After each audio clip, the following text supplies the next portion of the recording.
Welcome back. This is John Locke, and today I'm answering a question about where to find SEO help, and this is really going to depend on whether you're trying to hire somebody externally or somebody in-house and the size of your organization.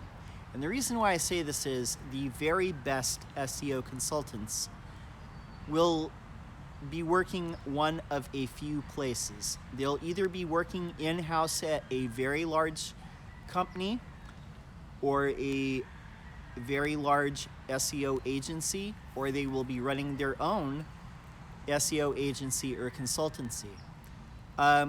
Experienced SEOs are not likely to be found working for minimum wage or even 20 bucks an hour at smaller businesses. Now, if you just need somebody to help you get to that level, and if you're still small and you want to hire somebody in-house, that can be a viable solution. Now, screening them, it's going to be a little bit difficult. They're probably not going to have a ton of experience when it comes to SEO, and so I'm going to advise that you don't do that. Instead, take that budget and hire some local SEO consultant or another SEO consultant that you might know, or an agency. And I'm going to give you some tips for that, and there's a couple of reasons why that's probably better. For one, hiring an in-house employee at a small business level when you don't have a lot of SEO experience yourself and you don't really know how to judge it, it's going to be pretty difficult. You're going to end up paying workman's comp, Social Security, taxes, benefits for that employee. So in a lot of ways, it does make sense to hire an outside agency.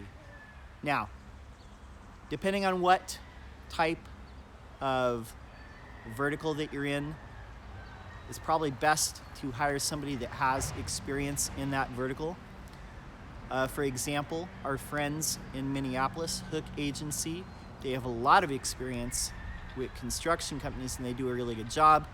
Here at Lockedown Design and SEO, we have a lot of experience with manufacturing companies, and we have a lot of success with those types of industrial-based companies. Now, there's a lot of different types of SEO out there. There's, health SEO, dentist SEO, legal SEO, real estate SEO. People who are in real estate, I usually refer them to somebody else. I'll just tell them to go get somebody that does real estate, because it's its own special sort of thing with its own criteria. So that's my first bit of advice, is if you're looking for someone to help you, find someone who specializes in what you've done. The second thing that I'm going to say is look for case studies on somebody's site. It's always, to me, I believe in an SEO agency or a consultant a lot more when I see that they have case studies on their site and they can back up what they're saying. Anybody can put up a website and say that they can do stuff, but when you have proof, like screenshots or some other form of proof of seeing their organic Google traffic go up, meaning not paid ads, meaning the actual traffic from normal SEO, and you're seeing the revenue of the company go up, the traffic go up, the rankings go up. If they can prove that in a case study and show the impact that it had on a company, I tend to have a lot of respect for that. So that's something that you should be looking for as well. So the third thing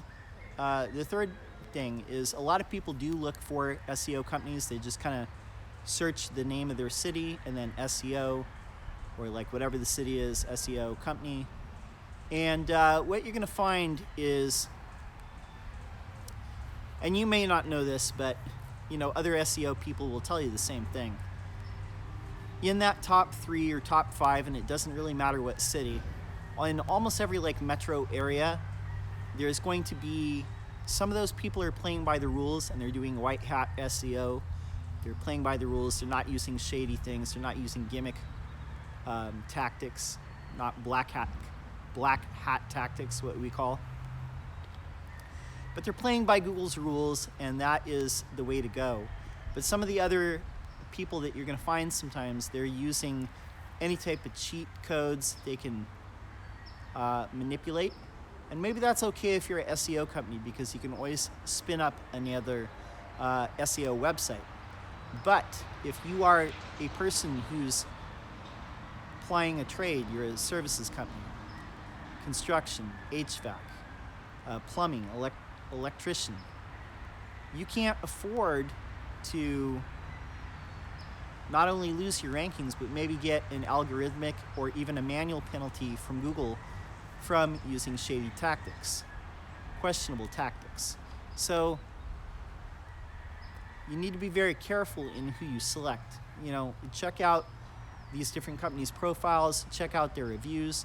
If you see things that are weird, like people like Jane Doe or John Doe or reviewing these companies, or if there's reviews that just kind of sound a little bit too good to be true, a little bit robotic, maybe they like somebody paid for them, that might be companies to avoid, because they're probably going to do the same things to your company. And if your competitors end up reporting you, that could be bad news.